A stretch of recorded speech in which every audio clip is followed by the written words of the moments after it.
E estamos ao vivo para mais um podcast aqui da Associação Comercial de Campo Norte. Seja bem-vindo, você empresário, você empreendedor, você que é aqui de Campo Norte e deseja entender melhor como a Associc pode ajudar na sua vida. Você que busca melhoria para o seu município, aqui para a nossa cidade, para a nossa região e principalmente para a sua empresa. Esse é o lugar que você vai estar e vai ser muito bem-vindo, né, Antônio? Certamente. Pessoal, hoje nós vamos ter uma live assim, para você entender, você empreendedor. Antônio, acho que é um campo assim que muito empreendedor não dá tanta importância quanto deveria, né? Essa questão essa parte fiscal, tributária, ela é uma parte que a maioria das pessoas não gosta muito de tratar, né? Embora ela é fundamental, né? Tanto no ambiente de negócios quanto na pessoa física, é uma parte muito importante, mas ela é realmente, principalmente para quem não é do ramo, que não lida ali com a legislação tributária, não dá para dizer que ela é agradável, ela é desagradável mesmo. Entendi. E hoje, pessoal, nós estamos aqui com ele, o Antônio Humberto. Antônio Humberto já foi presidente aqui da Associação Comercial, né? E é uma honra para nós receber ele hoje. Eu vou deixar que você se apresente. Quem que é o Antônio Humberto? Nós queremos entender melhor o que você faz hoje, qual que é a sua profissão, para quem não te conhece. Perfeito, obrigado. Meu nome é Antônio Humberto, minha profissão, né, eu sempre me identifico como contador, sou empresário do ramo contábil, já fui presidente aqui da Associc por 2 oportunidades, graças a Deus tivemos essa oportunidade de contribuir um pouco também com a Associc. Hoje estou aqui fazendo parte da diretoria, né?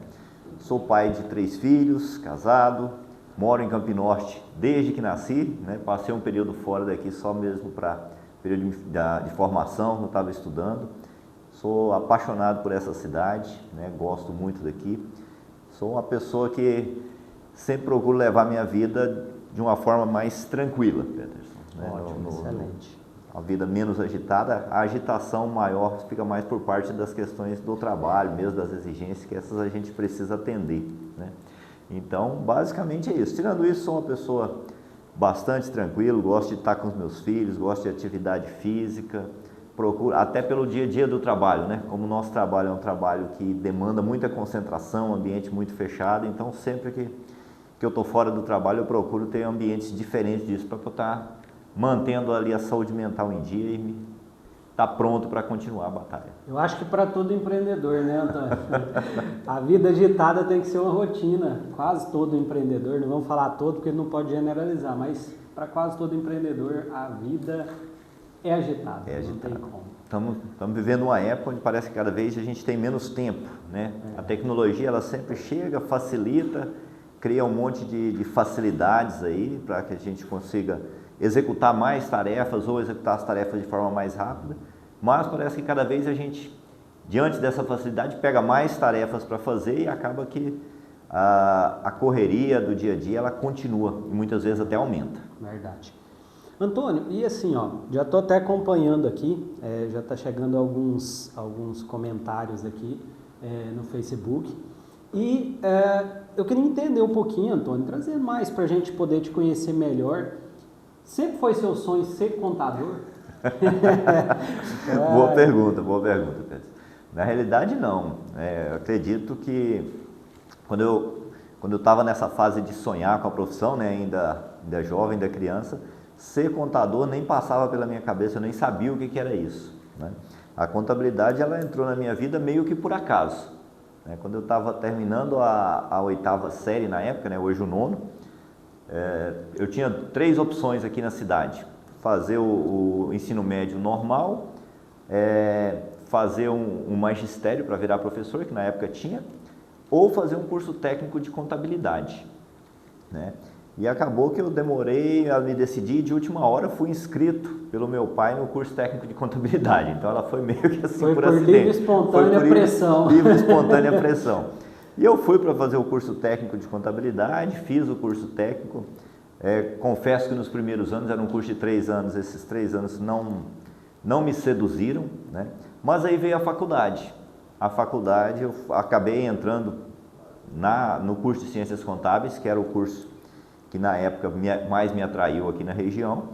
E depois da faculdade, sim, aí eu me identifiquei com a profissão, resolvi me dedicar, comecei a tomar gosto, entendi as possibilidades que ela me dava e nessa época, até comentei com um colega que me fez uma pergunta, falei, nessa época que eu entrei na faculdade, 1998, 99, nós não tínhamos tantas opções assim.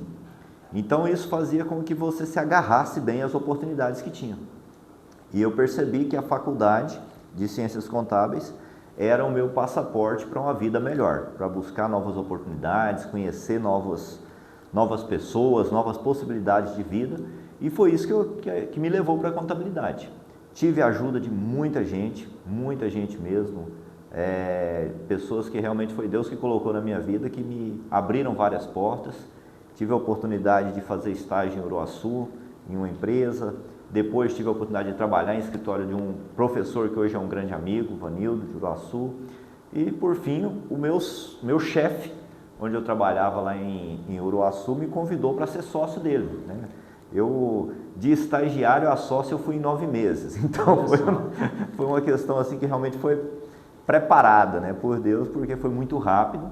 E aí depois disso as coisas foram acontecendo. Comecei com o escritório aqui em Campina Norte em 2002, isso em fevereiro de 2002, em novembro de 2002 nós abrimos uma filial na cidade de Minasul.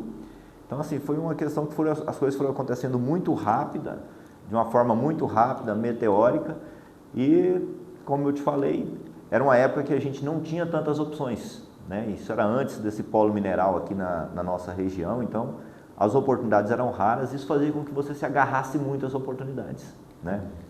E eu agarrei da melhor forma que eu pude e as coisas foram caminhando, nós fomos trabalhando, foram acontecendo e estou na contabilidade hoje, aí já há praticamente 25 anos. 25 anos, muito tempo. É uma Bastante, vida. É uma vida, é bastante tempo. E esse período foi de muito aprendizado, de muitos desafios, né? Muitos desafios, muito aprendizado, mas um período muito bacana pelo qual sou muito grato, né? Tudo que eu conquistei na vida em termos de crescimento profissional, eu devo à contabilidade. Então, depois tive a oportunidade de retribuir uma parte disso através do magistério, voltei, lecionei na faculdade de Uruaçu por 16 anos, então acredito que deixei uma contribuição também, consegui retribuir uma parte do que a faculdade me proporcionou. E é isso. E aí as coisas, elas vão caminhando, óbvio que nada vem sem esforço. Com certeza. Nada vem sem sacrifício, né? Muita coisa a gente teve que abrir mão nesse período para poder permanecer e evoluir na profissão. Mas foram sacrifícios que valeram a pena. E é um ramo também que eu vejo muitos colegas, né, falando que muda muito, né? Tudo muda muito. É um desafio, essa mudança na legislação brasileira constante é um desafio também para a contabilidade? Sim, esse é um desafio importante, um desafio que nós temos que lidar com ele diretamente. Nós até brinco muito, né, no meio contábil com os colegas que o contador ele tem uma regalia em relação aos outros seres humanos, né? Nós temos 3 certezas na vida, a maioria das pessoas tem 2. A maioria das pessoas sabe que vai morrer e que vai pagar imposto. Essas 2 certezas nós podemos ter. E nós temos uma terceira certeza, é que a legislação muda e que muda todo dia. Então a profissão contábil é muito impactada pela legislação, né? E a cada vez que os nossos governantes resolvem alterar a legislação, isso impacta na profissão, porque isso pode impactar em como as empresas têm que trabalhar, como deve se apurar impostos, como deve ser calculado isso. Então essa parte, ela, digamos assim, ela é a parte mais burocrática e desafiadora da profissão. Essa capacidade de acompanhar a legislação. Não só o que tem que ser feito, mas como fazer. O Brasil hoje é um dos países do mundo onde pagar imposto, além de ser muito caro, é difícil de pagar corretamente. Para você ter uma ideia, o Brasil, em relação aos países menos burocráticos, o Brasil gasta quase que 20 vezes mais tempo com cálculo de imposto e obrigações acessórias do que países que têm a burocracia como algo quase que insignificante. Então, nós temos um desafio gigantesco, né, no nosso país Isso, claro, é uma grande oportunidade de trabalho, mas ao mesmo tempo é um consumo e um entrave para a produtividade no Brasil. Então, assim, os jovens aí que querem ingressar na profissão contábil, podem ficar tranquilos que vocês vão entrar numa profissão com muita adrenalina, tá? Se você quiser uma vida mais tranquila, vai ser paraquedista, alguma coisa assim. A contabilidade tem muita adrenalina, porque o que a gente mais encontra é novidade e coisa que a gente precisa aprender todo dia. Muito bom. Então, aprender é um dos fundamentos, não só da contabilidade, né? Assim, você acha que para o empreendedor, qual que é a importância de aprender sobre o mercado dele, aprender principalmente sobre gestão de negócio? Eu vejo muito assim, a questão da concorrência, ela vem crescendo muito, todos os ramos.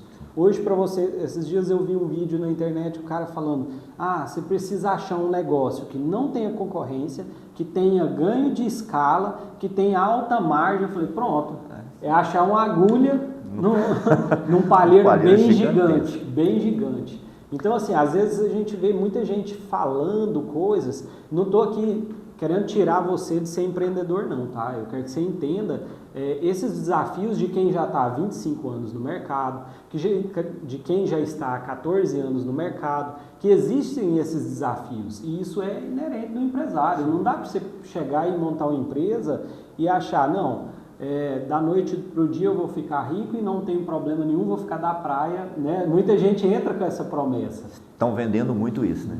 Tem muita gente vendendo isso na internet e isso, na verdade, eu acho que é um problema, porque cria-se uma ilusão de uma vida que ela não existe no empreendedorismo. Porque aprender, que foi o ponto, eu acho que ele é o ponto central. E você percebe que para você ser um contador, um advogado, um farmacêutico, um engenheiro, você precisa de uma preparação prévia. Você tem uma graduação que vai te preparar. Para ser empresário, para ser empreendedor, essa graduação não é exigida, né? Então, isso traz para o empresário, para o empreendedor, um desafio ainda maior. Por quê?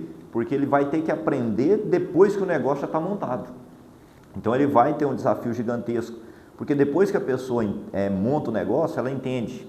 Ela vai descobrir que o negócio não é só vender. Ela precisa entender de venda, ela precisa entender de finanças, ela precisa entender de gestão, ela precisa entender de liderança, ela precisa ter olhos para o mercado, precisa ter noção de marketing, precisa saber como que ela conduz o seu negócio dentro e fora da empresa, como que ela constrói a sua rede de relacionamentos, porque isso é fundamental para você trabalhar, como que você vai gerir a equipe, como que você prepara a sua empresa, escolhe o seu produto, como que tem que fazer compra, fluxo de caixa, o que você pode dar de prazo, depende do prazo que você teve, como que você gera capital de giro. São muitos fatores, né, que o empreendedor hoje ele precisa se desenvolver constantemente.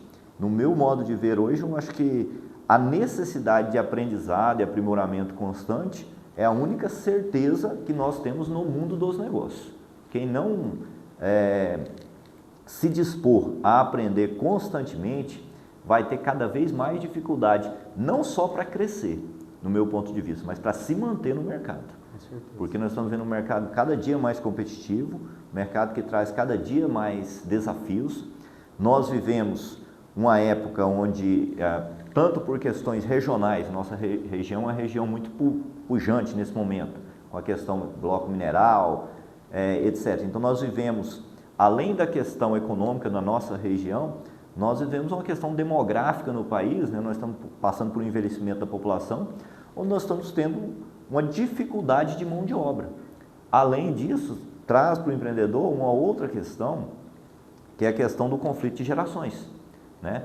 Nós temos um empreendedor aí de 40, 50, 60 anos, que às vezes quando ele contrata um jovem de 18, 19 anos, são grandes as diferenças no modo de entender o mundo, de interpretar o mundo e o trabalho.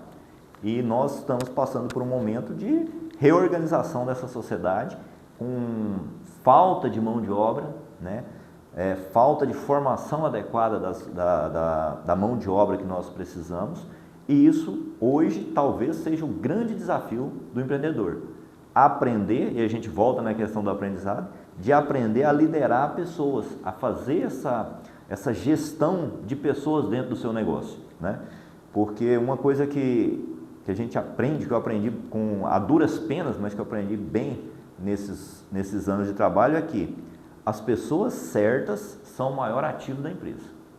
Então, se nós não conseguirmos encontrar boas pessoas para colocar dentro da nossa empresa, você vai ter sérias dificuldades. Uma coisa que eu sempre comento com a nossa equipe: não existe empresa ruim repleta de pessoas boas, e não existe uma empresa boa repleta de gente ruim. A empresa ela é tão boa quanto as pessoas que estão lá dentro, porque são essas pessoas que fazem a empresa.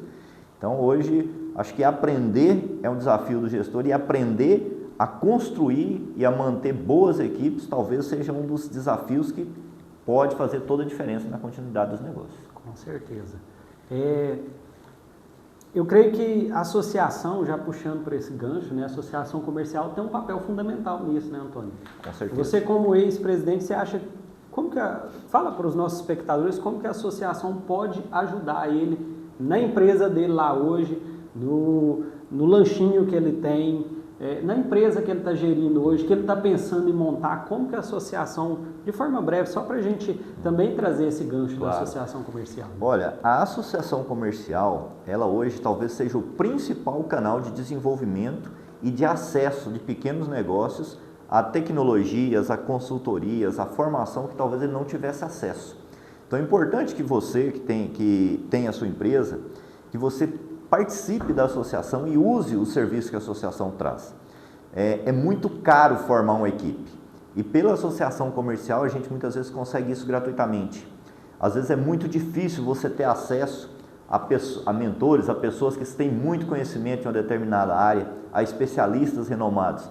Através da associação comercial, que é, sem dúvida nenhuma, o maior canal que consegue fazer contato com o Sebrae e trazer para dentro da cidade, dentro da associação, e disponibilizar para a empresa uma gama de serviços, de formações que hoje é imprescindível para a empresa.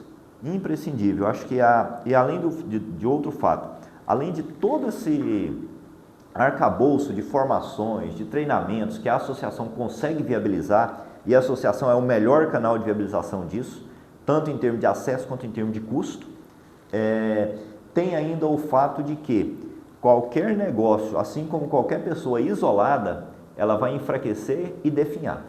Então, a empresa que ela está dentro de uma associação, que ela está participando, que ela está acompanhando as novidades, que ela faz parte desse ecossistema, que busca informação, que busca novidade, busca crescimento, que está de olho nas mudanças do mercado, as chances de crescer e continuar são muito maiores. Empresas isoladas, a tendência é que ela comece a atrofiar. Porque nós, como seres humanos, a partir do momento que nós paramos de ter novos estímulos, e esses novos estímulos na associação, nesse relacionamento com outros empreendedores, eles vão vir, nós vamos ser forçados a estar melhorando.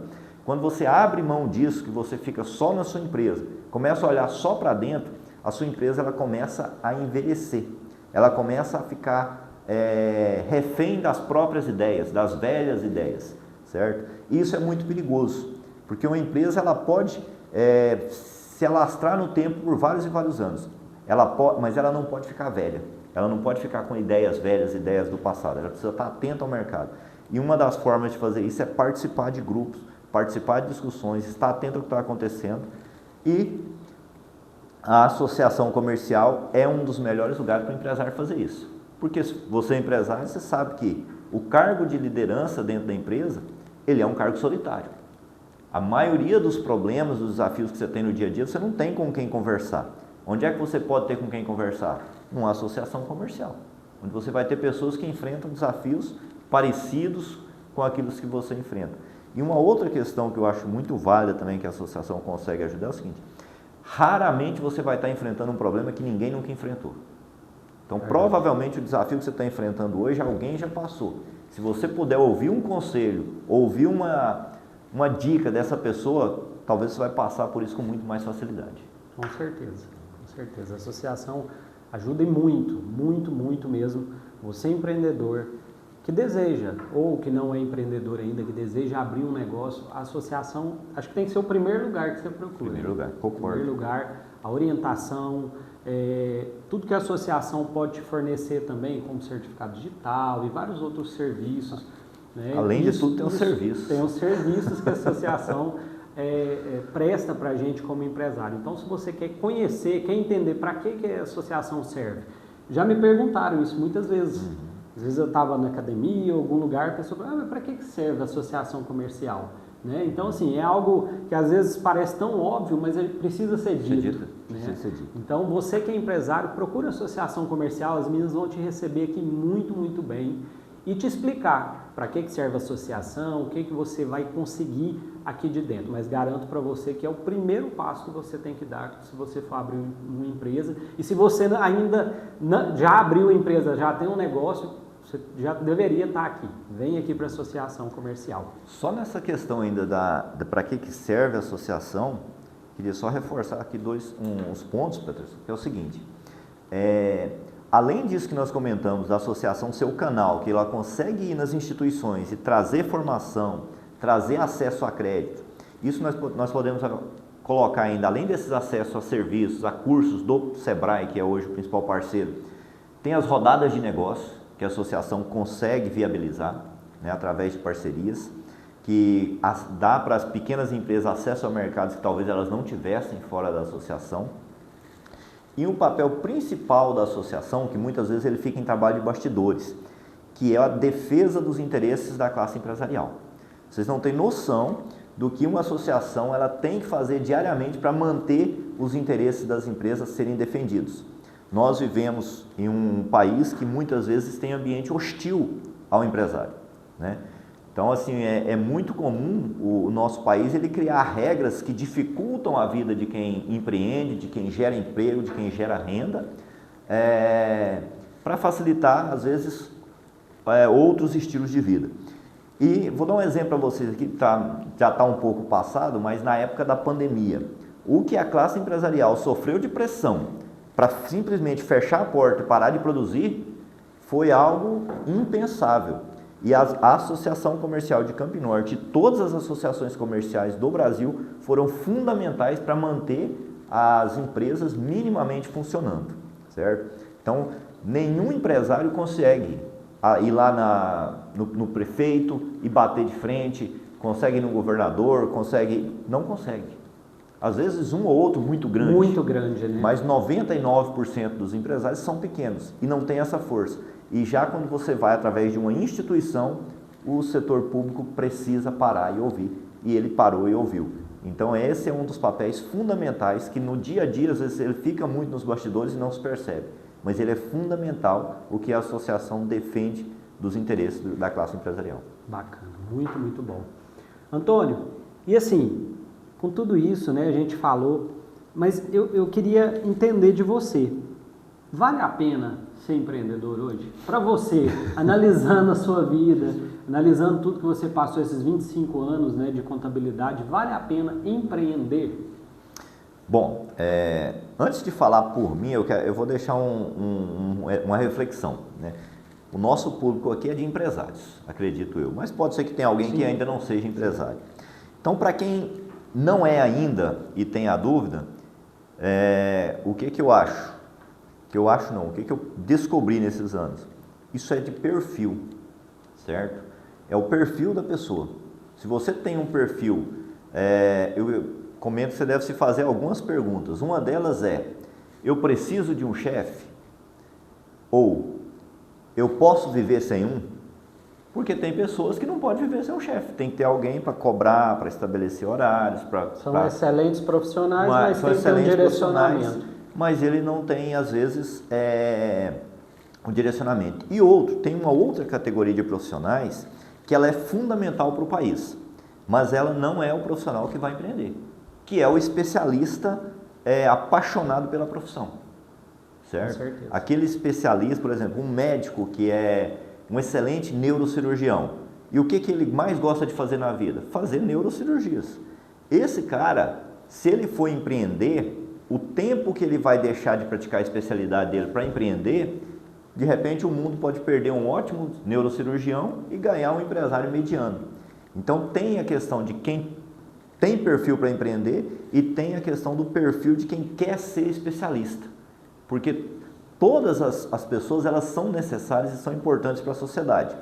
Eu acho muito perigoso a gente classificar uma profissão mais importante que a outra. mas é igual aos dias da semana, né? Segunda-feira não é mais importante do que a terça, mas ela vem primeiro. Então, acho que o papel do empresário é mais ou menos esse, o da segunda-feira. Nós precisamos estar ali para criar as condições para o trabalho acontecer, certo? Não significa que a classe empresarial é mais importante do que outra, mas sem ela as outras ficam mais difíceis de serem viabilizadas. Por quê? Porque é preciso que se produza bens de consumo, produza riqueza, para que isso possa virar salários, impostos e renda em geral. Sem a classe empresarial não existe nação, não existe governo organizado, não existe nada. Ponto. Tirando isso, vale a pena empreender? Feito a consideração do perfil, para mim vale. Eu não me vejo em outro tipo de atividade, certo? É a profissão talvez uma das mais desgastantes? Sim. Por quê? Porque você não tem o seu problema, você tem o seu problema, tem o problema do teu colaborador, tem o problema do teu cliente, tem os teus problemas da empresa, tem os problemas da empresa com o governo, com o concorrente, com o fornecedor, com tecnologia, com o mercado. São uma gama de problemas que só depois que a pessoa senta na cadeira do empresário que ele vai entender. Então é uma profissão extremamente exigente nesse sentido, mas a meu ver é a que mais tem condições de transformar o mundo e é uma das mais gratificantes. Então, no meu ponto de ver, apesar dos desafios, vale muito a pena e o nosso país precisa muito de empreendedores e empreendedores que realmente queiram fazer diferença no mercado. Eu achei interessante que você colocou aí a colocação sua. Empreendedor é uma profissão. E como profissão, você falou muito bem antes, olha, para eu fazer contabilidade, eu tive que fazer uma faculdade. Eu, como empreendedor, às vezes eu não tenho essa exigência, mas eu tenho essa necessidade. Como empreendedor, eu preciso entender essas necessidades do dia a dia, né? E isso, assim, é fundamental, aquilo que você colocou. O empreendedor tem que estudar, o empreendedor tem que entender o mercado dele, tem que estar renovando. Acabou aquele tempo, com certeza você deve lembrar disso, que a pessoa abriu a porta do comércio e pronto, só isso bastava. Não precisava de marketing, não precisava de gestão de colaboradores, era só abrir e começar a vender, né? Hoje não, hoje você precisa gerar esse diferencial. São muitos pontos, né, como você falou, muitos pontos. E um dos pontos que eu vejo, assim, eu vou te relatar como profissional empresário, que eu vejo grande dificuldade em entender essa parte da contabilidade. Por isso que a gente, né, chamou o Antônio aqui, porque às vezes eu sei que essa dúvida é uma dúvida não só minha, mas de vários empresários, vários empreendedores, é uma dúvida que eu vejo latente no dia a dia. A contabilidade ela é muito complexa para uma empresa, né? Não só para uma empresa, mas até para pessoal. Nós temos agora, logo, a declaração de imposto de renda, né? Sim. Já vem aí, já está aí, se você não procurou, providenciou, estamos com pouco tempo. Falta. Quando que vai ser, Antônio, a declaração? A declaração de imposto de renda já está em andamento, né? Ela começou em 15 de março, se não me engano, e vai até dia 30 de maio o prazo. E é uma forma simplificada da contabilidade, é a contabilidade aplicada à pessoa física, né? Na declaração de imposto de renda, é interessante você colocar essa questão da contabilidade, porque na declaração de imposto de renda ela tem duas vertentes importantes, que é justamente que ela fecha com a parte contábil. Por quê? Na declaração a pessoa informa lá a renda, que é o que a maioria da população está atenta, que é declarar a renda e ver se deu imposto a pagar ou a restituir, né? Mas tem uma outra parte na declaração que ela é tão ou mais importante do que essa parte da renda, que diz respeito à parte de patrimônio, onde a pessoa vai declarar, além do que ela ganhou no ano, o que ela tem no final do ano. E a declaração ela é interessante porque ela tem dois aspectos. Ela te mostra, ou ela pergunta para o declarante, quanto você tinha de patrimônio no início do ano e quanto você tem no final do ano. Então vamos imaginar aqui, Peterson, que uma pessoa vai lá e tem um patrimônio de R$500 mil no início do ano. E no final do ano ela está com um patrimônio de R$1,5 milhão, certo? Se a pessoa saiu de um patrimônio de R$500 mil para R$1,5 milhão, ela tem que ter ganhado mais de R$1 milhão naquele ano. Porque não tem como você sair de 500 mil para R$1,5 milhão sem que você tenha ganho esse dinheiro, certo? E aí a pessoa fala, não, mas a minha renda esse ano foi R$100 mil. Não tem como. Não justifica. Não justifica, não tem lastro. E essa ficha da declaração de imposto de renda, ela é uma ficha extremamente útil para o processo de fiscalização, para identificar lavagem de dinheiro, sonegação de impostos. Quando a gente vê na televisão o pessoal falar em crescimento patrimonial incompatível com a renda, é esse tipo de exemplo, certo? Então é uma parte, comentando ela aqui no início, né, parece um negócio meio estranho, mas é porque é uma parte que ela é relegada por muita gente, principalmente para quem faz, às vezes, a declaração sem entender muito bem a declaração como um todo, certo? E aí o pessoal às vezes me pergunta, Norberto, mas eu não posso fazer minha própria declaração? Pode. Todo cidadão é livre para fazer a própria declaração. Aí ele me pergunta, aí eu falo para ele, agora a questão é a seguinte, a pergunta que você deve se fazer não é se eu posso fazer minha declaração, mas se eu devo fazer a minha declaração, né? Então, se você tem conhecimento, entende a legislação, entende o programa, entende a declaração, não tem nenhuma restrição a se fazer. Se você não entende, não tem compreensão, de repente a pessoa nunca leu o regulamento do imposto de renda, não entende o que é crescimento patrimonial, os tipos de rendimento isento, tributável, enfim, vale a pena o seu tempo para se dedicar a isso ou é melhor você entregar isso para um profissional que conhece? E talvez se você for tentar fazer, você pode gerar até um problema maior para você. E em alguns casos é possível. Né? Isso, assim, eu creio que é uma dúvida muito, muito grande, né? Esses dias eu estava até na padaria e o rapaz falando sobre isso, imposto de renda e tal.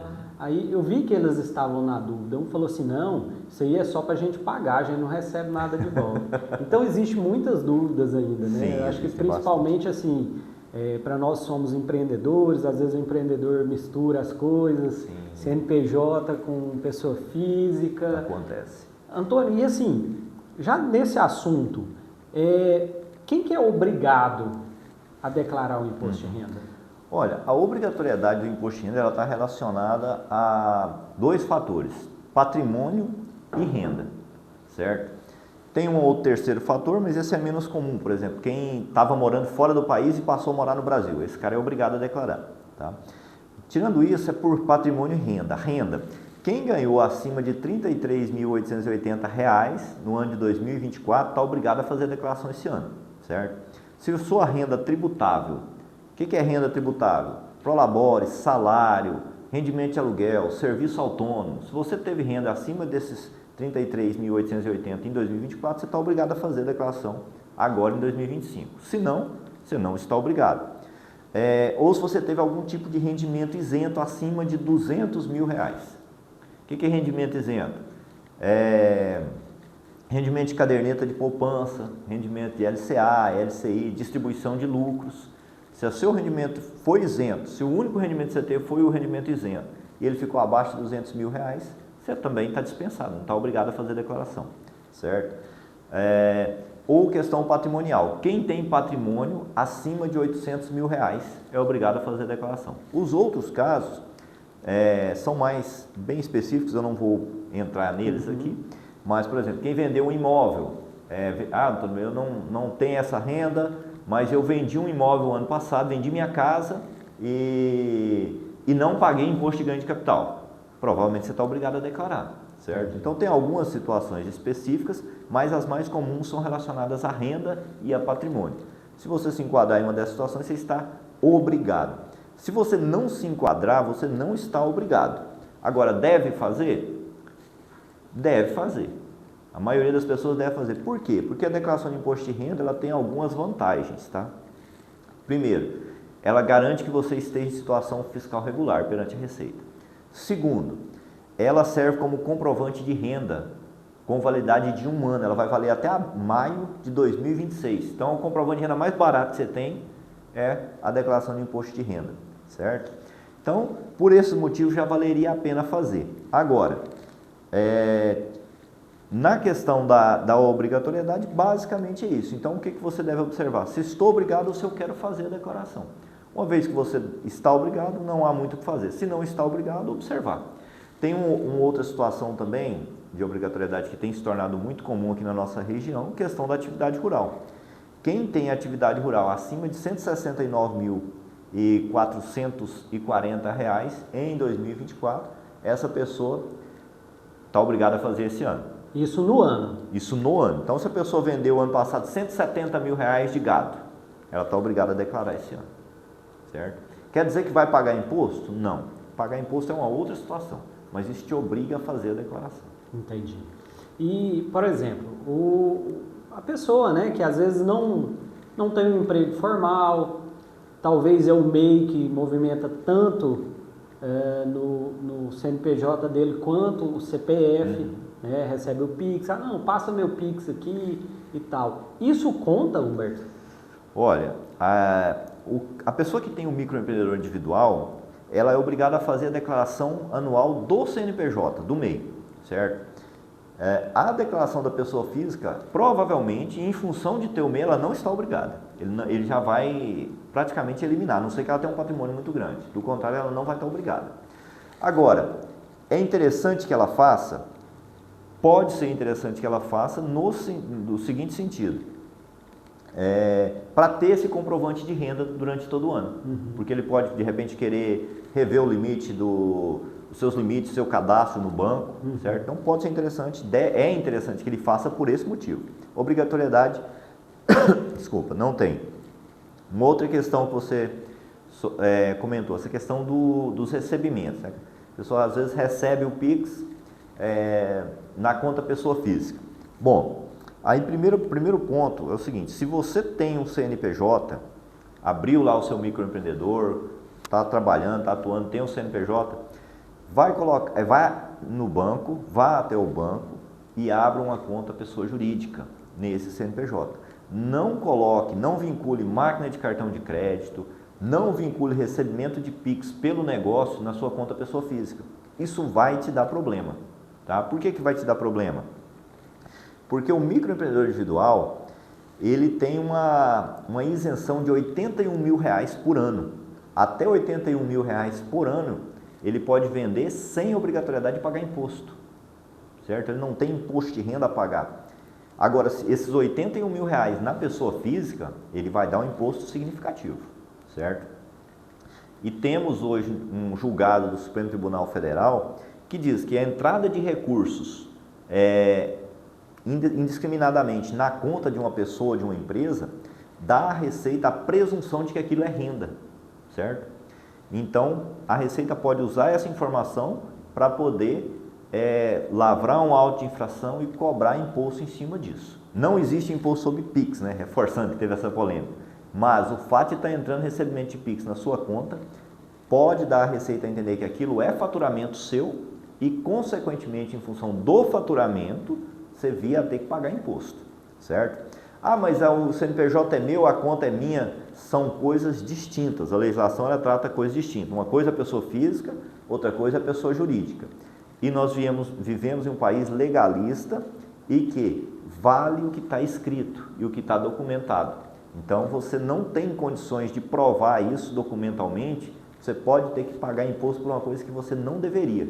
E que se tivesse na sua conta da empresa, do CNPJ, do seu microempreendedor, não daria absolutamente nada a ser pago. Entendi, ótimo. E assim, outro exemplo, acho que é interessante também, eu, por exemplo, sou um funcionário de alguma empresa, eu trabalho informalmente, não tenho MEI, mas vendo um certo tipo de produto. A gente vê, o pessoal aqui na região é muito empreendedor, então a gente vê as pessoas vendendo, às vezes, roupa, vendendo de porta a porta. Essa pessoa, esse empreendedor, mesmo que informal, ele se enquadra nisso? Essa movimentação, se ele, por exemplo, excedeu, às vezes foi lá e fez uma venda anual, R$33 mil, né, que você falou? Faturamento na pessoa física, 33. 33. Eu vendi ao longo do ano R$50 mil.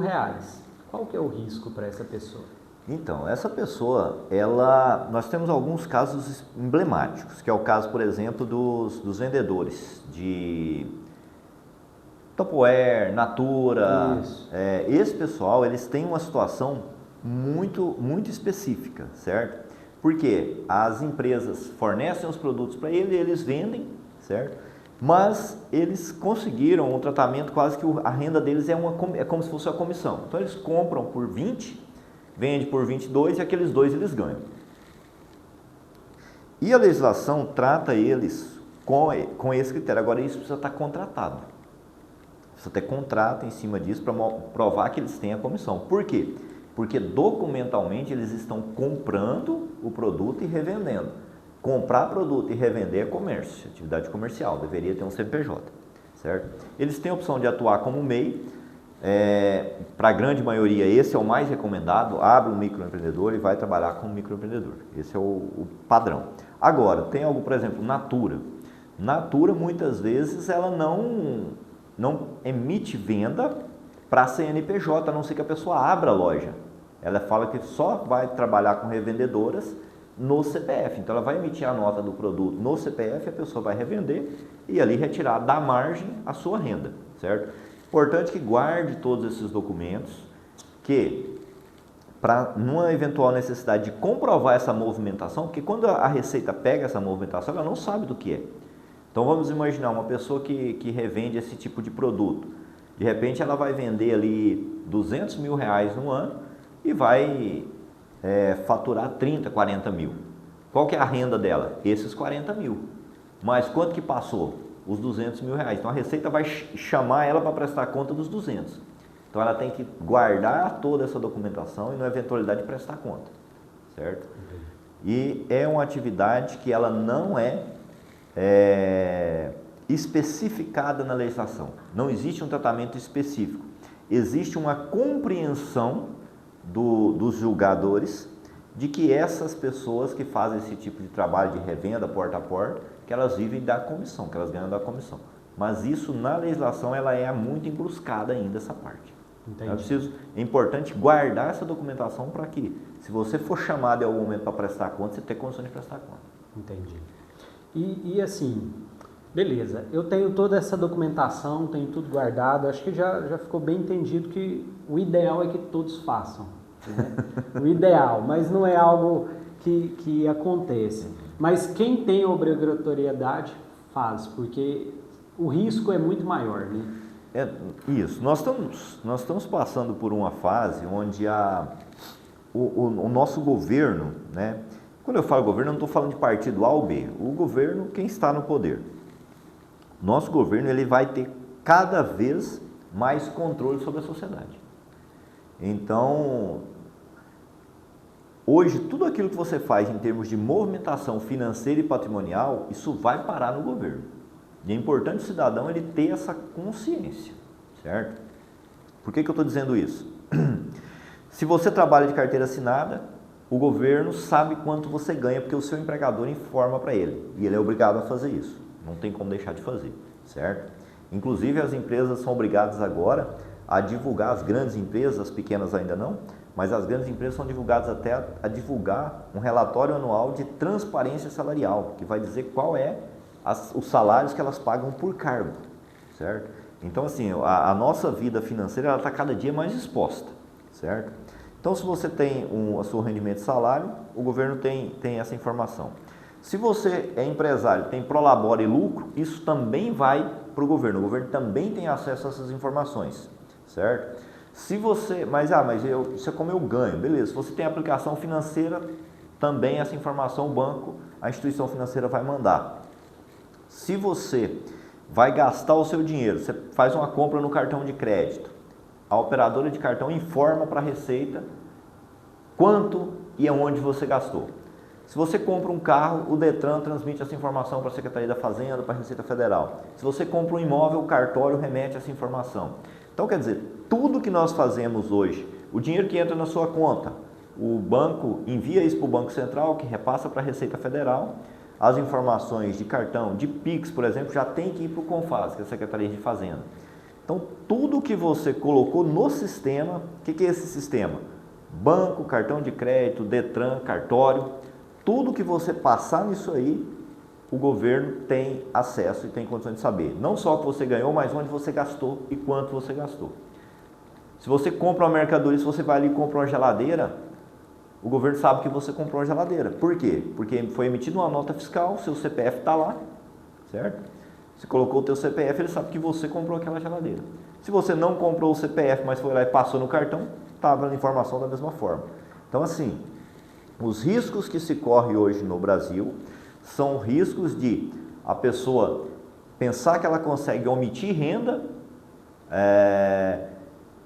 mas ela não se dar conta de que o governo sabe da sua evolução patrimonial. Então, como é que eu vou dizer para o governo que eu ganho 30 mil no ano, se eu, no ano, só de cartão de crédito, eu gastei 50, certo? Então, não tem como. Essas questões são pontos de atenção e que fazem com que o cidadão ele precise estar atento a isso. É claro que no dia a dia, né, Petros, ninguém vai ficar lembrando disso o tempo todo, mas é importante que você saiba que você tem que ter um mínimo de cuidado e que o processo de omissão de informação, de sonegação, está cada dia mais perto de chegar ao fim. Nós caminhamos para uma situação onde o Estado tenha controle quase que total sobre aquilo que a gente faz, na parte financeira. O dinheiro vai sumindo, espécie, o dinheiro vai cada dia mais se tornando digital. Essa questão do dinheiro digital, né, nós temos no Brasil aqui o Drex, que está em andamento, o processo do Drex, que é o real digital. Nós já passamos por uma fase inicial que foi o Pix. O Pix, ele faz parte desse processo do governo, de digitalização. O que é o Pix? O Pix foi apresentado para nós como uma solução de pagamentos gratuita e prática. E de fato ele é. Mas mais do que isso, o Pix ele é uma forma de controle estatal, né? O Estado, a partir do Pix, o dinheiro de papel some. A gente para de usar o dinheiro de papel e passa a trabalhar só com o Pix. Praticamente a maioria das pessoas, né? A partir disso, o governo sabe todas as transações. Se está tendo transação, alguém teve renda e alguém teve faturamento para ter essa transação. Então, pessoal, o dinheiro vai sumir, né? Nós temos o Drex em andamento, o Pix foi a primeira fase, o Drex é o real digital. Qual que é a diferença do Pix para o Drex? Tá entrando nessa fase aqui, é um negócio diferente, a gente vai tentar ser breve nisso para não complicar. O Drex, o Pix é o quê? Um meio de pagamento, você pega o seu dinheiro da sua conta e manda para outra. O Drex é o real digital, é a sua vinculação do seu dinheiro, certo? Ao Banco Central. O próprio Banco Central vai saber, olha, dos reais que nós produzimos, que nós emitimos aqui, dos reais que foram tokenizados, né? Tanto está na conta do Peterson. O Peterson vai poder usar esse dinheiro e mandar para A ou B, certo? Enquanto nós pudermos pegar esse dinheiro e mandar para A ou B do jeito que a gente quiser, está tudo certo. O problema é que não se sabe se vamos. Será? Nós tivemos um episódio ano passado, né, porque as coisas elas acontecem de uma forma muito bonita, né? Então, ano passado nós tivemos o escândalo das bets, das apostas em bets com recurso do Bolsa Família. E aí veio o Supremo Tribunal Federal e falou que, aliás, o Supremo não, tivemos essas manifestações, né? O dinheiro do Bolsa Família não pode ser usado para apostas. E todo mundo, a maioria da sociedade concorda com isso, né? Que não se deveria usar o dinheiro do Bolsa Família para apostas. Eu tenho um pensamento um pouco diferente, não que eu concorde, mas o que eu penso? Não se trata de que se a pessoa recebeu o dinheiro do Bolsa Família, ela pode usar isso em aposta ou não. Essa é uma questão secundária, porque antes nós precisamos preservar a liberdade da pessoa. Com certeza. A pessoa está com o dinheiro, ela faz o que quiser. Agora, se ela está pegando o dinheiro do Bolsa Família e levando para a aposta, ela não precisa do Bolsa Família, então tem que cortar esse benefício. Estão tirando um problema de cadastro para jogar lá na ponta final. Então, a solução não é bloquear aquele aposta, a solução é cortar o benefício. Corta o benefício. Porque a partir do momento que a nossa sociedade tolerar que a pessoa que recebe Bolsa Família pode gastar aqui ou ali, daqui a pouco isso vai para a aposentadoria, daqui a pouco isso vai para o salário, ninguém sabe para onde é que isso vai. Então, acho que a liberdade ela tem que ser preservada. Então, se o dinheiro do benefício, como Bolsa Família, que toda a sociedade paga, está sendo gasto com aposta, então aquela pessoa que está fazendo isso, corta-se daquela pessoa o benefício. Essa, na minha visão, é a solução mais justa de uma sociedade democrática e livre. É isso que ela deve fazer. Sim, sim. Porque dá margem para abrir para outras coisas, né? Exatamente. Ah, não, daqui a pouco talvez você não pode gastar com isso, não pode gastar com aquilo. Exatamente. E de repente a pessoa vai ficar presa, né? É uma forma de controlar aquele cidadão. Antônio, e assim, ó, a gente vê muito falar, né? Ah, mas se eu pegar a nota disso, eu tenho a nota disso, isso eu consigo abater no imposto de renda. O que é isso, abater no imposto de renda? Certo. Nós temos na nossa legislação tributária o seguinte: o imposto de renda, ele incide somente sobre a renda. O que é renda? Conceitualmente, a renda é só o que aumenta, seu aumento de patrimônio e tal, o que produz um ganho efetivo. Mas a tributação ela não trabalha dessa forma, então todo valor é considerado renda. O que o governo faz então? Como é que a gente corrige isso? O governo dá um limite de isenção, certo? Então, por exemplo, esses 33.880, até esse limite ele não vai te dar imposto a pagar. Então é como se fosse até aqui não paga. Beleza, a partir daqui você começa a pagar. Mas existem despesas que são dedutíveis, ou seja, você, mesmo tendo tido a renda, você pode abater algumas coisas para não pagar o imposto. Quais são essas despesas? Basicamente, saúde e educação. Então, por exemplo, se você tem os seus filhos na escola particular, como a educação seria um serviço que o Estado deveria fornecer, pela nossa Constituição Federal, o governo aceita, a legislação aceita que você, até R$ 3.564, se não me engano, esse valor que você pagar de mensalidade é dedutível do seu imposto de renda. Você ganhou 50 mil, pagou 3 mil e poucos de imposto de renda, você vai pagar imposto sobre os 46 restantes, certo? Esse não entra na base, ele deduz, o governo permite que você deduza. Educação tem esse limite de 3.500 total, anual. Anual por pessoa. Certo. Quem é que pode ser essas pessoas? Você, declarante, e seus dependentes, certo? Filhos, esposa, marido, tendo esses gastos com educação, pode ser dedutivo 3.500 por pessoa. Beleza. Você tem também a questão do gasto com saúde. O que é o gasto com saúde? Exames, consultas, internações, próteses, cirurgias.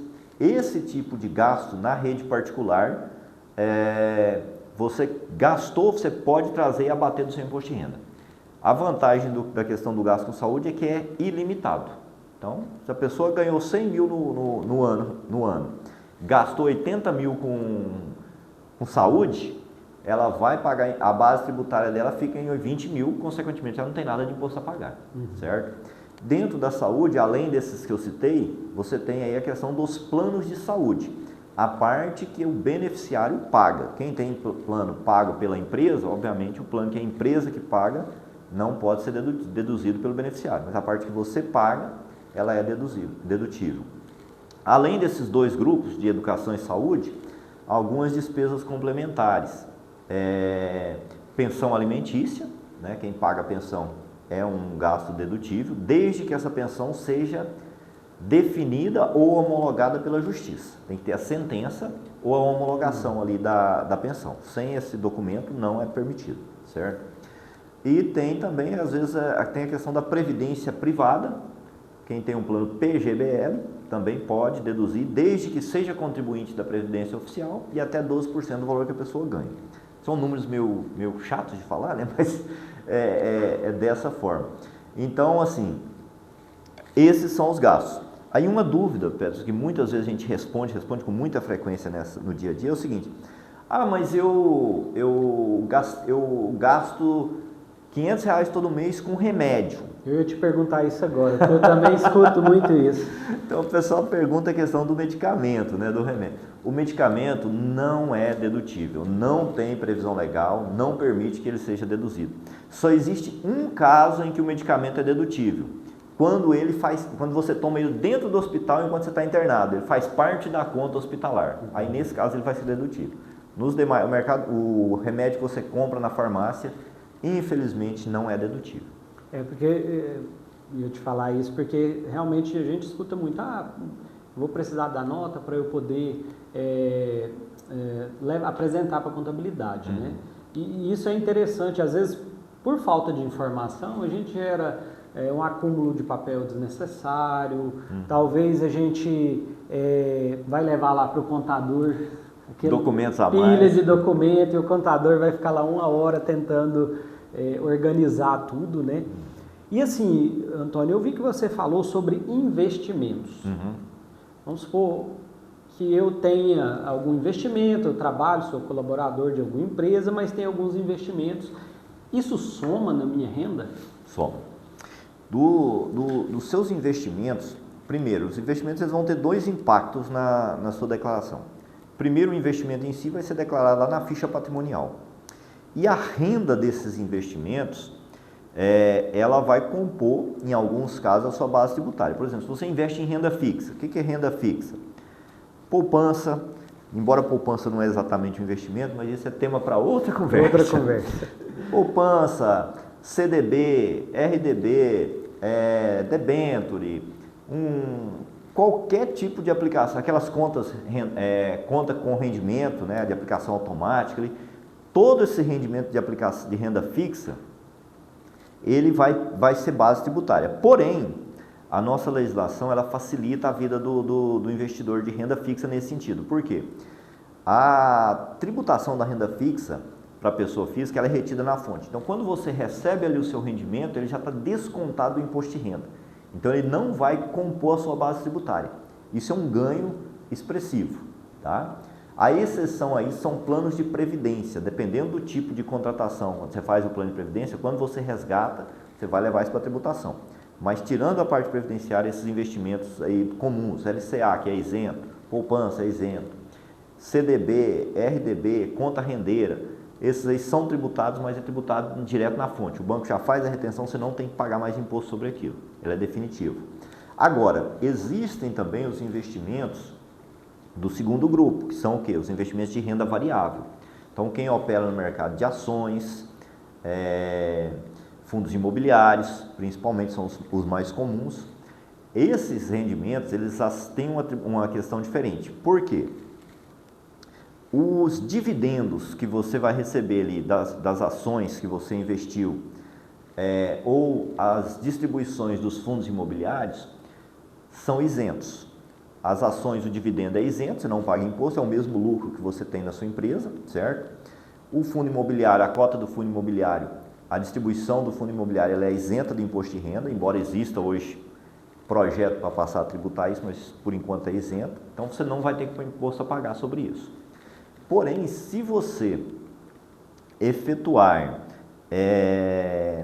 comercialização, transações, fizer trade das ações, comprei uma ação por 100 e vendi por 200, ganhei 100.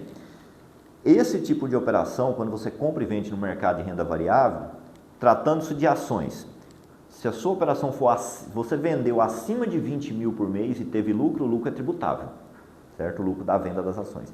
Se você vendi R$19.999 de ações, ganhei R$10.000, esse lucro é isento, até 20 mil é isento, até 20 mil de venda, o lucro que você tiver é isento, esse limite mensal. No fundo imobiliário não tem essa isenção, então comprei cota de fundo imobiliário por R$5.000, vendi por 7, ganhei 2 mil, vou pagar imposto de renda, certo? Então, e detalhe, esse é um outro aspecto do imposto de renda que muita gente esquece. Imposto de renda sobre operações de renda variável, de compra e venda, e mesmo de transações imobiliárias, tá? Vendi um lote e tal, vendi um apartamento, ele é mensal. Eu vendi ações, eu vendi R$22.000 de ações e tive lucro no mês de março. O imposto vence no último dia de abril. Ele não espera o ano que vem, a época da declaração. Entendi. Certo? Se você deixar para fazer isso na declaração, você vai pagar isso já com multa e juros. Tá? Entendi. Então, essa parte dos investimentos, quem investe só em renda fixa, fica tranquilo, você só precisa pegar o informe do banco e só levar essas informações para sua declaração. Quem trabalha com renda variável já precisa fazer controle. Controle mensal, acompanhamento mensal, apuração mensal e, se der imposto, também pagar mensal. Isso das ações dos fundos imobiliários vale também para operações com criptoativos, criptomoedas, operações com ouro. Todas essas operações aí, elas estão sujeitas a imposto de renda mensal. Entendi. E, assim, a gente vê muito, se fala da malha fina, né? O que é a malha fina, Antônio? Porque, assim, são termos contábeis que, às vezes, geram uma dúvida para muitas pessoas da população. Certo. A chamada malha fina, ela é o quê? Para a gente entender ela no mundo físico, é uma malha mesmo. É uma malha tecnológica. O que essa malha tecnológica faz? Ela vai pegar os dados da sua declaração com os dados disponíveis pelos outros entes e confrontar. Se algum não bater, a sua declaração está na malha. Então, toda vez que a sua declaração cair em malha, quer dizer que tem alguma coisa errada, quer dizer que você vai ter multa, vai ter... Não necessariamente. Pode ser só uma inconformidade. Dá um exemplo aqui. Vamos imaginar que você vá numa clínica e você faça um exame lá e pague R$1.000 por esse procedimento. Você vai na hora e pega a sua nota fiscal e leva, faz no ano seguinte, se você for fazer a sua declaração, você informa, gastei R$1.000 na clínica X. Beleza. Aquela clínica X, ela é obrigada a apresentar uma declaração anual chamada DMED. Nessa DMED ela vai falar, olha, o Peterson fez um procedimento aqui e nos pagou R$1.000. Recebemos R$1.000 dele. Se por algum motivo essa informação não for, a Receita vai ter duas informações diferentes. O declarante falando que pagou e a clínica não confirmou que recebeu. Essa declaração vai cair em malha. Quer dizer que está errado? Não, o cara tem a nota fiscal, tem o comprovante que pagou, ele vai precisar apresentar isso. Então a malha fina nada mais é do que quando tem alguma divergência de informações. Pode acontecer malha fina que não seja por divergência? Pode. Por exemplo, gastos médicos. Isso, quando os gastos médicos eles ultrapassam um determinado patamar da renda da pessoa, a Receita joga essa declaração em malha também. Por exemplo, o cara declarou lá que ganhou R$100.000 no ano e gastou 70 mil de gasto de saúde.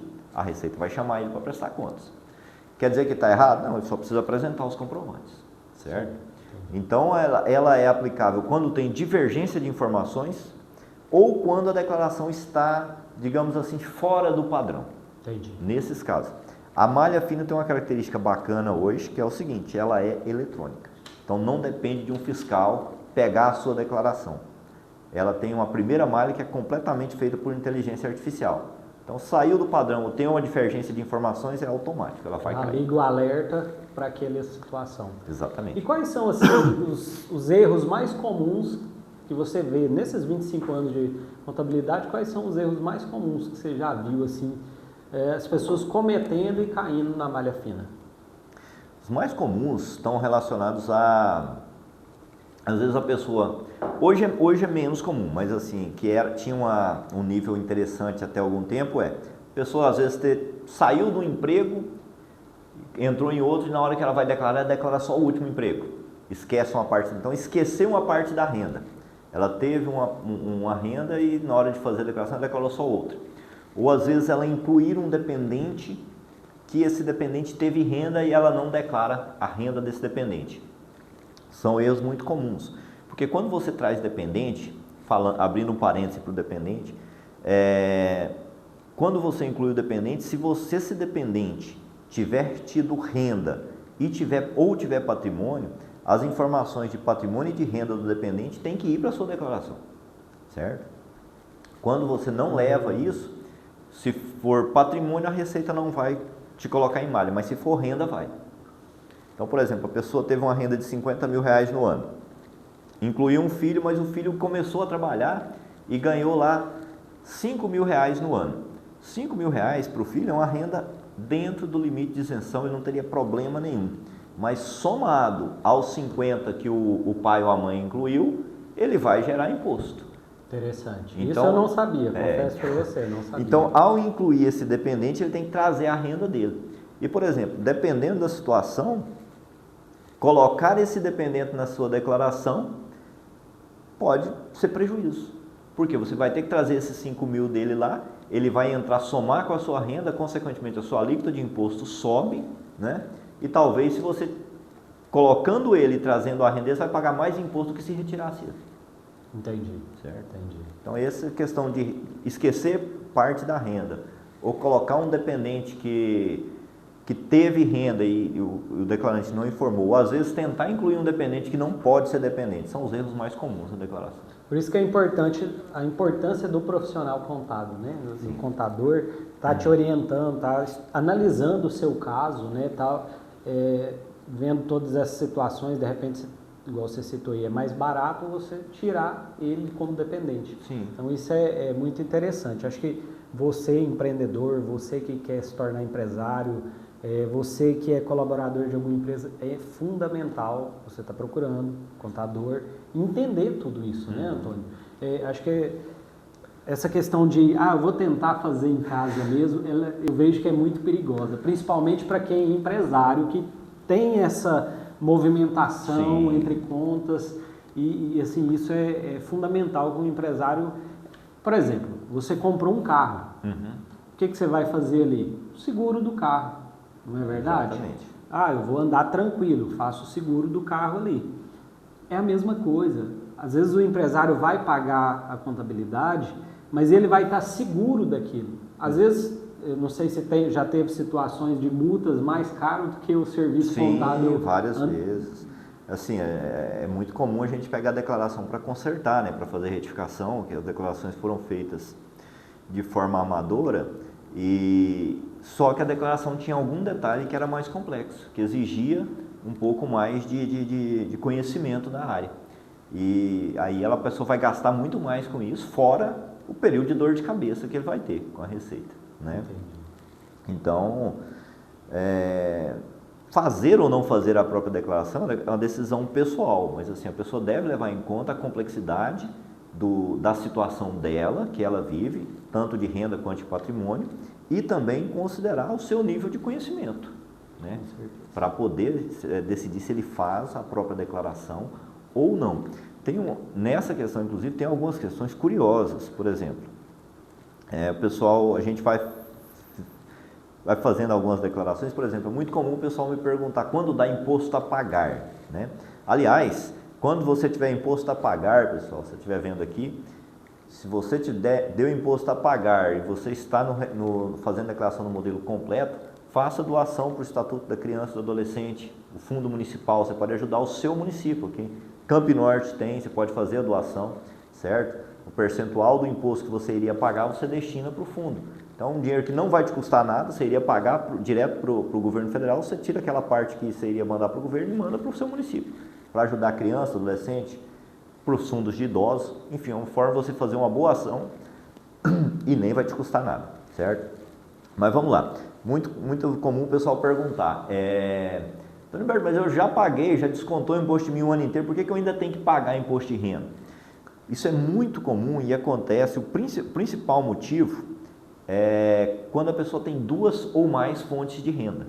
Por quê? Porque a tabela do imposto de renda é progressiva, ela começa em 7,5% e vai até 27,5%. E o que vai definir a alíquota que vai aplicar? O percentual que vai ser aplicado ali, quanto você ganha. Então, quanto mais você ganha, mais imposto você paga, certo? Então, se você ganhou 10 mil reais em uma empresa, 10 em outra e 20 em outra, em nenhuma delas você pagou imposto de renda. Mas na hora que somar tudo, deu 40, você já tem que pagar, certo? O mesmo se aplica se você ganhou 40 em uma, 40 em outra. As duas descontarem imposto, mas descontar lá embaixo com uma alíquota pequenininha. A hora que somar, a sua renda vai para 80 e o seu imposto vai subir, você vai ter diferença a pagar. Essa é uma dúvida que gera problema, a pessoa fica muito estressada de saber que vai ter que pagar imposto, sendo que já foi retido no ano. E acha que tem alguma coisa, não tem alguma coisa errada, é porque você tem mais de uma fonte de renda e realmente vai acontecer de você ter que pagar. É muito comum isso acontecer. Claro que a pessoa pode ter tido um monte de despesas com educação, com saúde, e aí nesse caso às vezes até elimina, mas do contrário é muito comum que ela venha a ter que pagar em função disso. Entendi.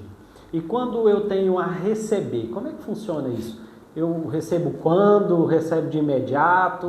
Vem na minha conta? Como que é isso? Certo. O imposto a receber, ele acontece da seguinte forma.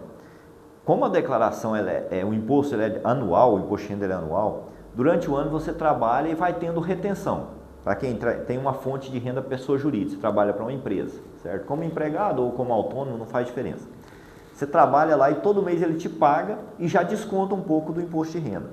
Quando chega a época de fazer a sua declaração, você vai apresentar as suas outras despesas com saúde, com educação, ou você vai optar pelo desconto simplificado. A legislação faculta a gente optar por um desconto simplificado de 20% da sua renda, certo? E aí você ganhou 100, você paga imposto só sobre 80. Tem esse desconto simplificado de 20. Claro que se você tiver tido despesas de 25, você faz pelas despesas, mas do contrário, você faz pelo simplificado. E aí, como você pagou o imposto no ano sobre 100, e agora você vai pagar só sobre 80, ou sobre 75, dependendo da sua situação, talvez você deveria pagar R$2.000 e você pagou 3. Então, se você deve 2, mas já pagou 3, a Receita vai te devolver o 1.000. Isso é o que a gente chama da restituição do imposto de renda. Como que a Receita paga? Em conta corrente do próprio declarante, certo? Crédito, você informa a conta na declaração, o dinheiro vai cair na sua conta. A partir de maio, a Receita começa a fazer os pagamentos. Do mesmo ano? Do mesmo ano. A partir de maio desse ano, vai ser já o primeiro lote. Aí vai, maio, junho, até o final do ano. Às vezes fica lote residual até para os primeiros meses do ano seguinte. Interessante, certo? Interessante. Muito bom. Para mim foi extremamente esclarecedor, porque eu consegui entender alguns pontos que ainda eram... Eu não entendia direito dessa parte do imposto de renda. Mais alguma consideração você tem, Antônio? Você acha que tem algum ponto que você deveria falar sobre o imposto de renda para nossos espectadores entender um pouco melhor? Olha, eu acredito que principalmente é o seguinte, nada em específico, apenas uma recomendação geral. Entenda a sua situação para saber como você tem que fazer imposto de renda. Então, se você tem uma única fonte de renda, sou empresário ou sou empregado e meu rendimento vem do Prolabore ou do salário da empresa. Tranquilo, sua preocupação com o imposto de renda durante o ano é só guardar os documentos, se você tiver gastos. E na época da declaração, levar tudo certinho, tudo bonitinho, declara tudo.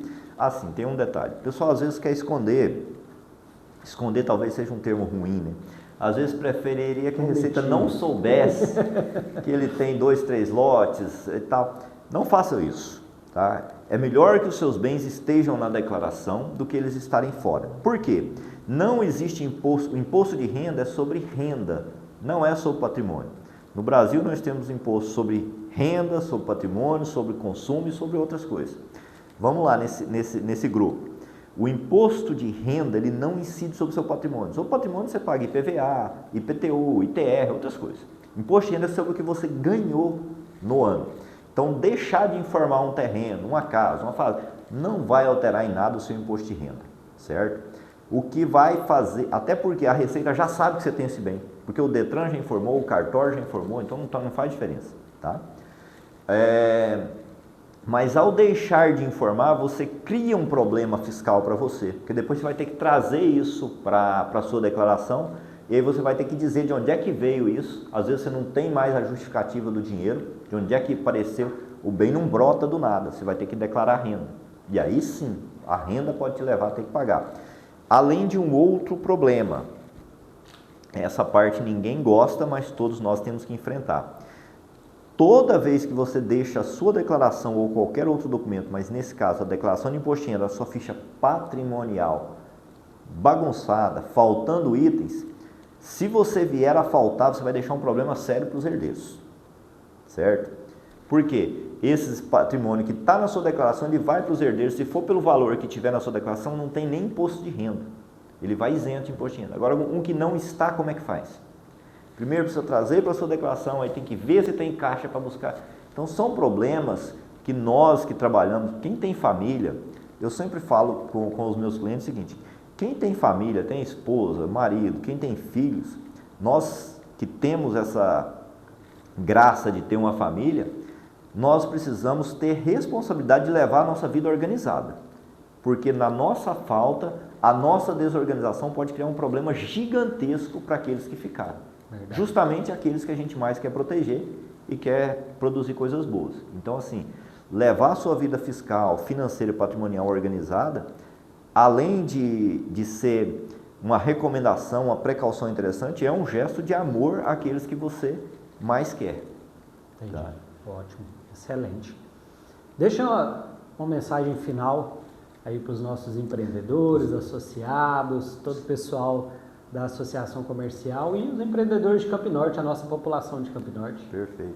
Bom, pessoal, para os nossos empreendedores, além de participar aqui da associação, fazer parte dos movimentos, se inserir nos movimentos, certo? Ajudar a fazer diferença, o recado que eu deixo é o seguinte, empreender é uma tarefa árdua, mas ela é uma tarefa extremamente gratificante, é a tarefa que mobiliza, que constrói a nossa sociedade, certo? Então é importante que nós tenhamos a consciência de que a sociedade sempre vai nos demandar e que nós precisamos dar essa resposta. Tocar um negócio não é fácil. Tocar um negócio é um exercício contínuo de construir, ver ser desfeito e refazer. Nós estamos falando aqui de equipe. Você tem que construir uma equipe, às vezes ela vai ser desfeita, você vai ter que refazer. Você vai ter que construir um plano de marketing. Às vezes muda a tecnologia, muda um momento, você vai ter que refazer. Mas a mensagem principal é aprender e evoluir sempre, certo? Busque conhecimento, busque crescimento, evoluir, busque estar perto de gente que seja melhor que você, não desanime, continue trabalhando, certo? Continue fazendo a sua parte, porque o melhor que nós podemos fazer é simplesmente continuar trabalhando.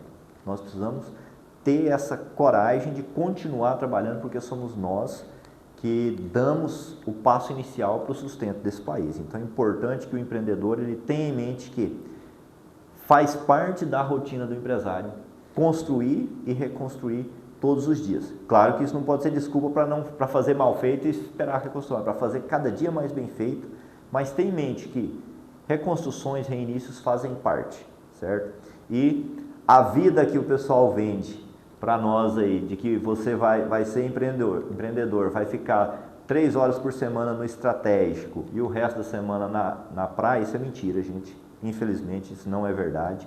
Bom seria se fosse, mas não é. Lidar com o negócio dá trabalho, toma tempo, exige sacrifício e todos os grandes empreendedores vão falar isso para você, que vai dar trabalho, que vai exigir esforço, vai exigir sacrifício, mas a recompensa, ela justifica esse empenho. Isso aí. Vou pedir para você, em uma palavra, o que resume o empreendedorismo? Em uma palavra? É para pegar de surpresa mesmo.